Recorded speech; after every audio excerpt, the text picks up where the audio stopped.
That is a big statement from Aston Villa. The rise under Unai Emery continues. What a beautiful goal! It's a hat-trick for Ollie Watkins! This is McGinn. This is Douglas Luiz! And that just about seals the perfect day for Aston Villa. Unai, thank you so much for making time to come and talk us through some of the interesting things about your Aston Villa side this season. Good afternoon. We are here because we love really football, and the players as well, they have to feel it. And of course, as a professional, we have to try to understand how the privileged man we are. And the players, of course, I think my message with them is always in the same direction. But as well, it's very difficult, it's hard, and we have to focus 100% on life football. Then, of course, our family and other things, but football is in our mind every day, the most important. And that is the passion. The passion, feel it with a passion and try to show it on the pitch. And of course, between the players, we're feeling they are as a small family. So back to your playing days, you spent a long time in the Segunda in Spain. What kind of a player were you? Were you that kind of player? Were you tactically aware when you were playing? Yes, I played in second division in Spain, championship. I was feeling really why tactically understanding the different option to play.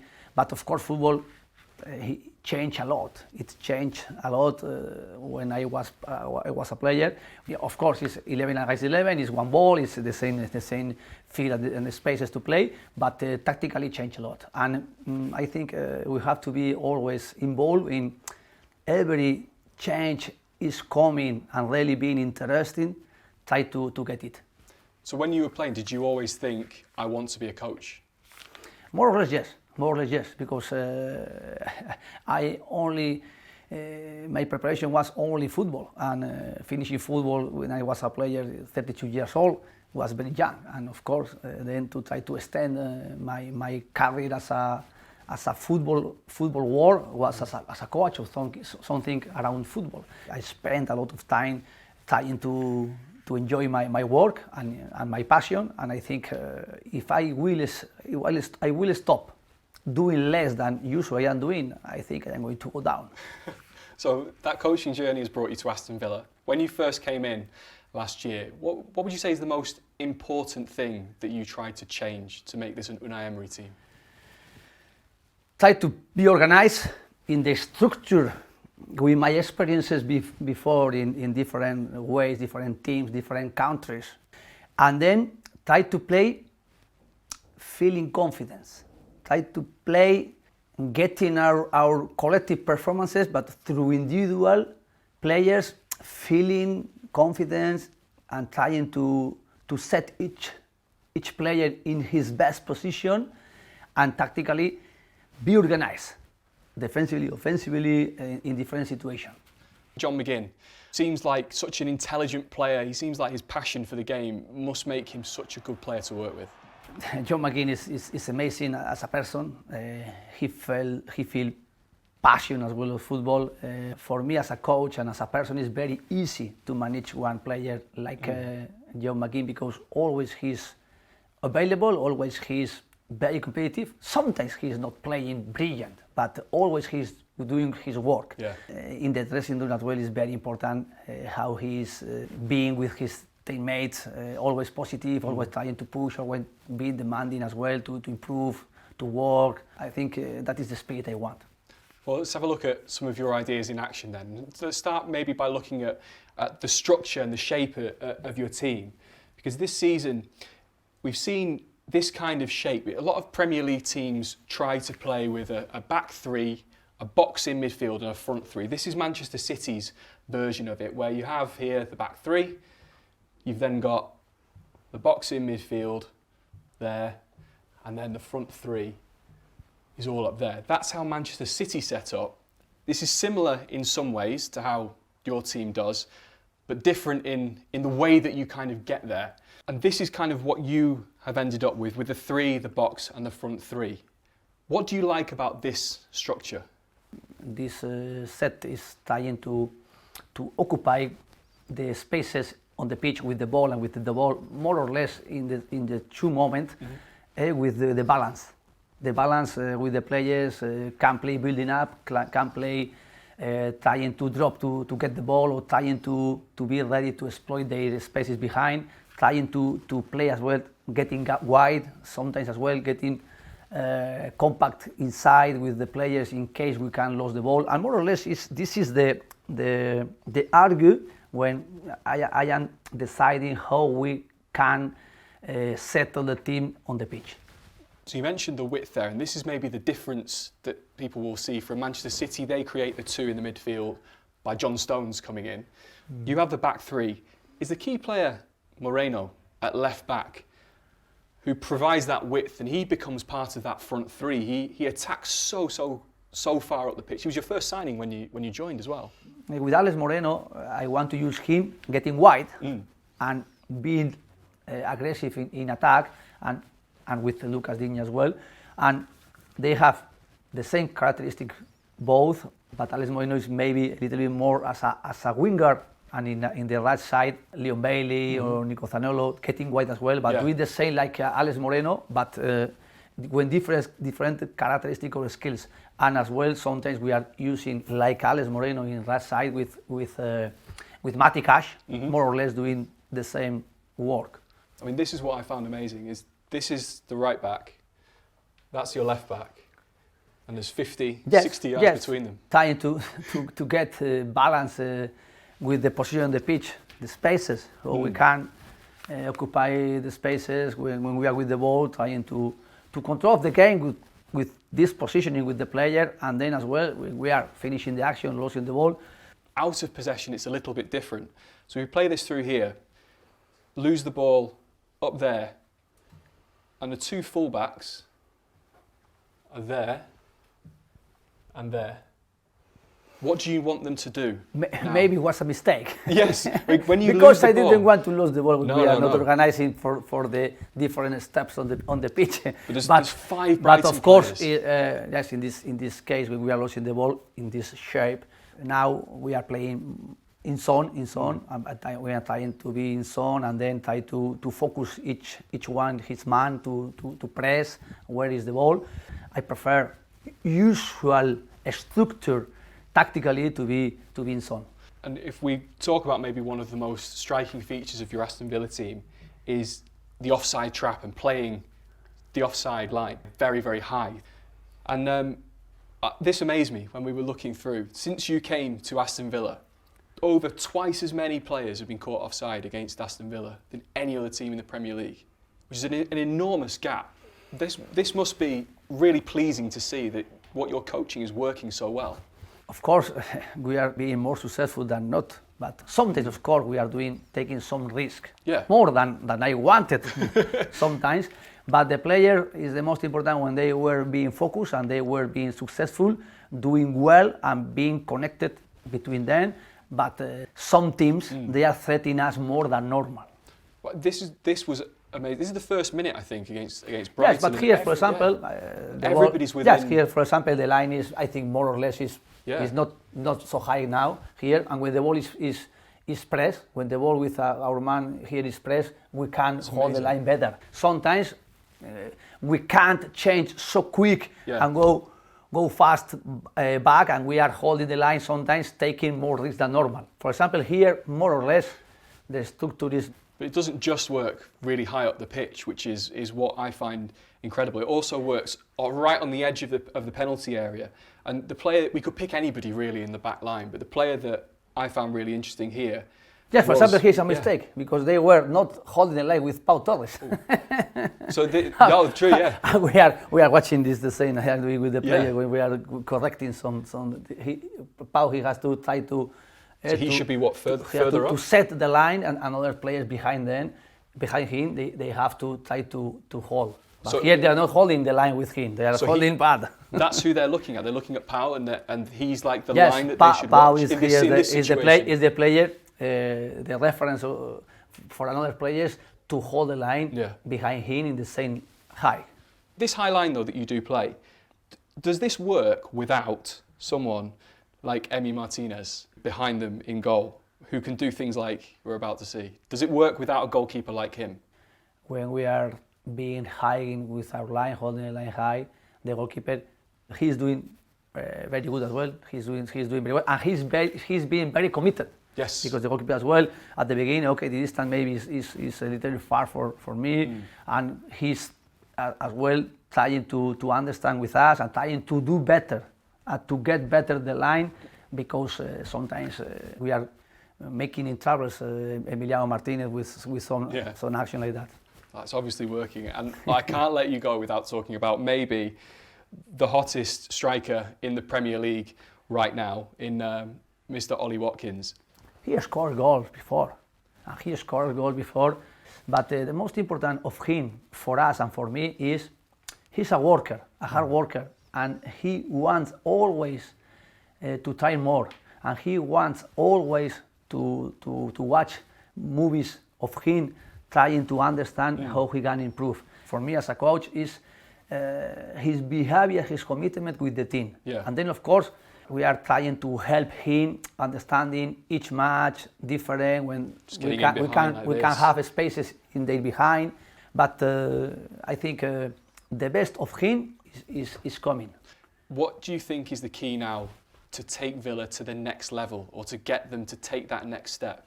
To be demanding and analyze everything we are doing, being demanding where we can improve, and we can improve a lot.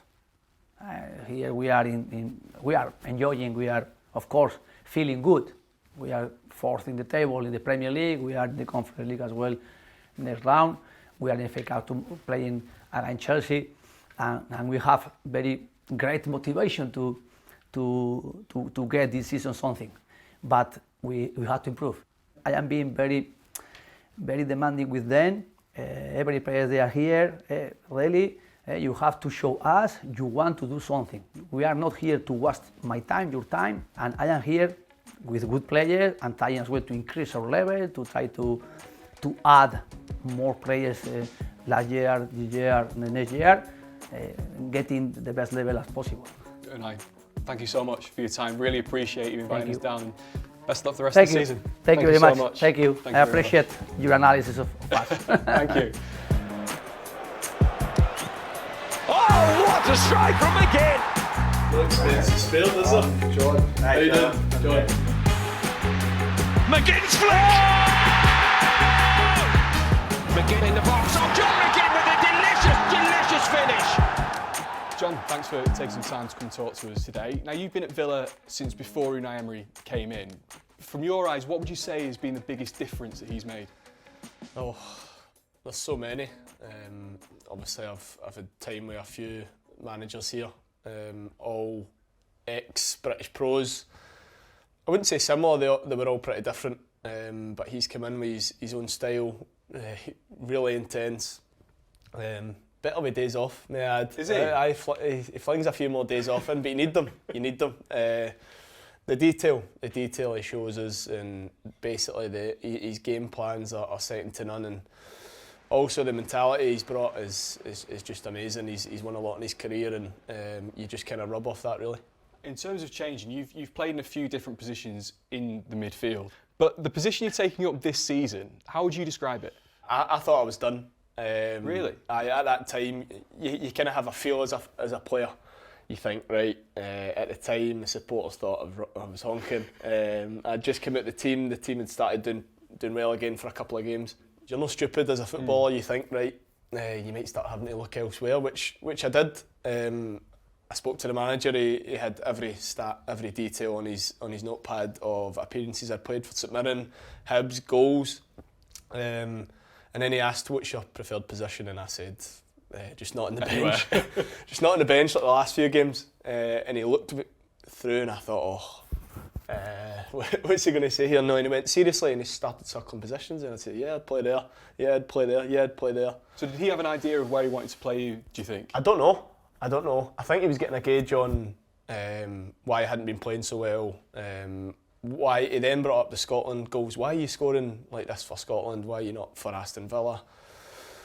And maybe thank you for Steve Clarke putting me higher up the pitch, because I said I play here for Scotland. It was kind of right 10, right wing, which I hadn't done before.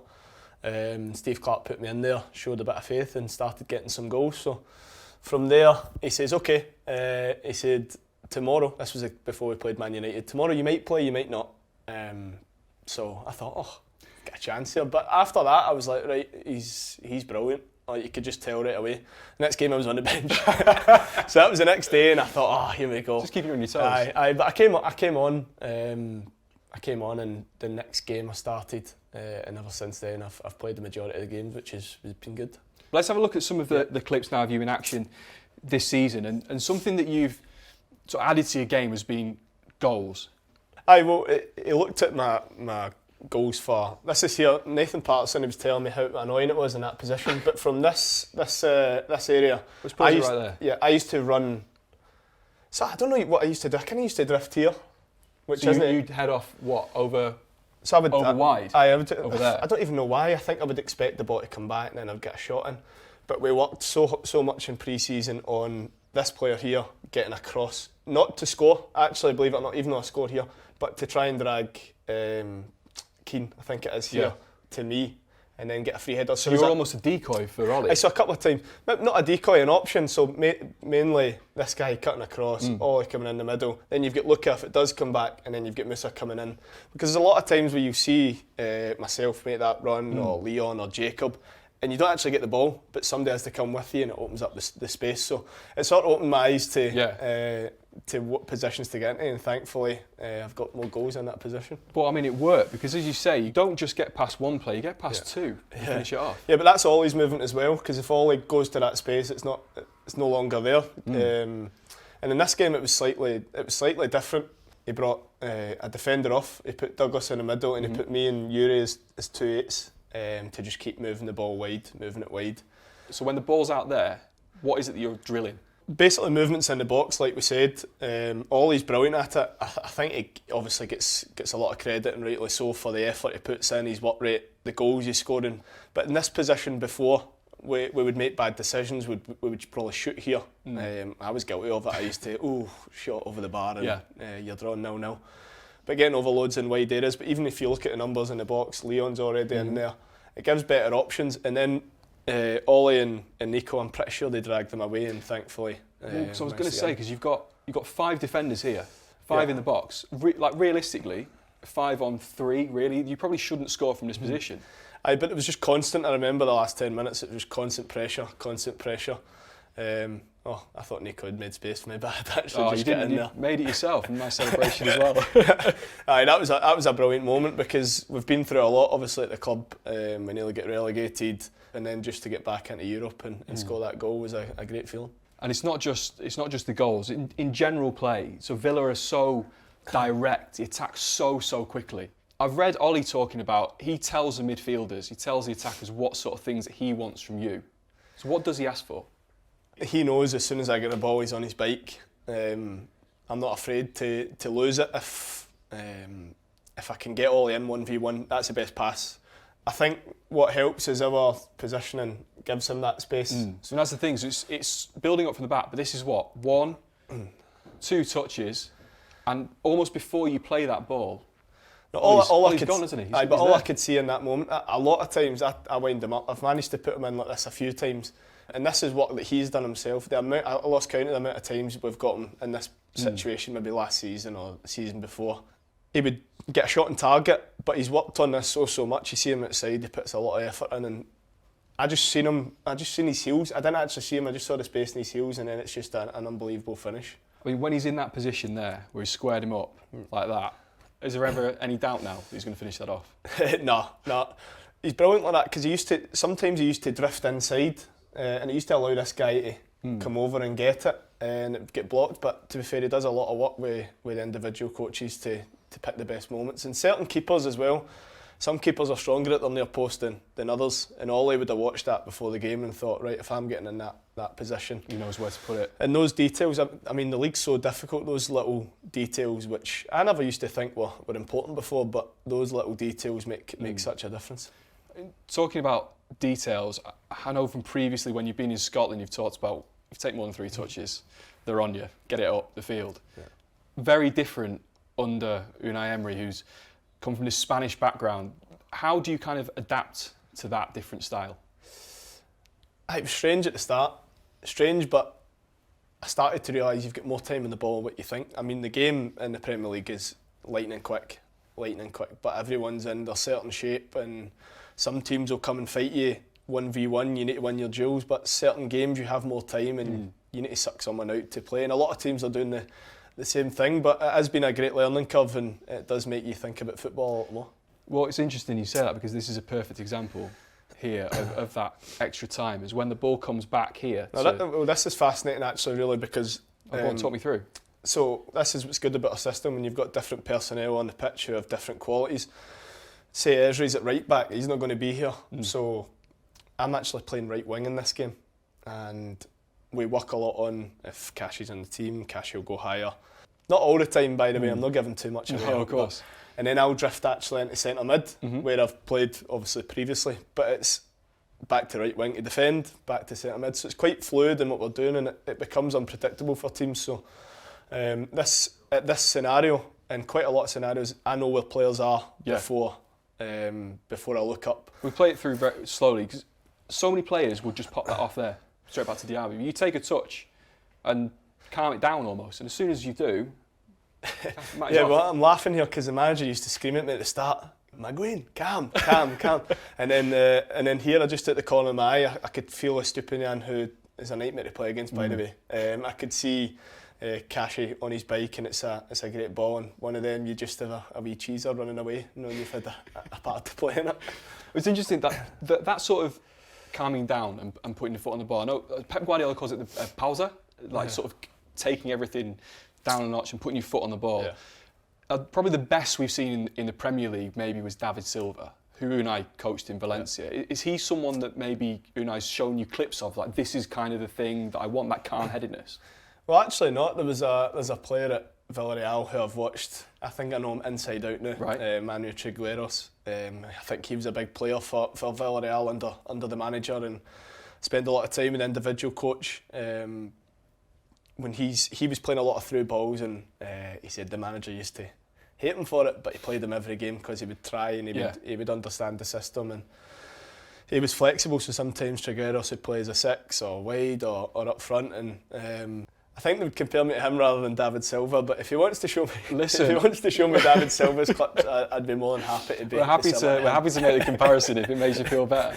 Look, one of the big things this season has been the home form. It's been absolutely outstanding. Yeah. Why do you think it has been so good? Is there something in particular about the way you play at home, or the way teams treat you?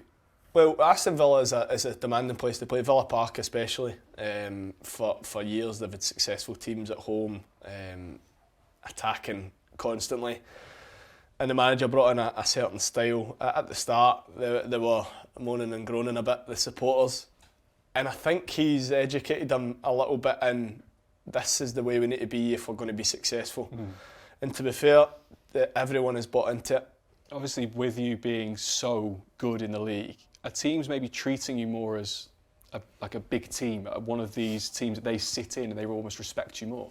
That's something we've had to adapt a lot more to. We've adjusted to it. I don't think we've quite got there yet. I think the last few games we've struggled to get into a rhythm, but something we're working on.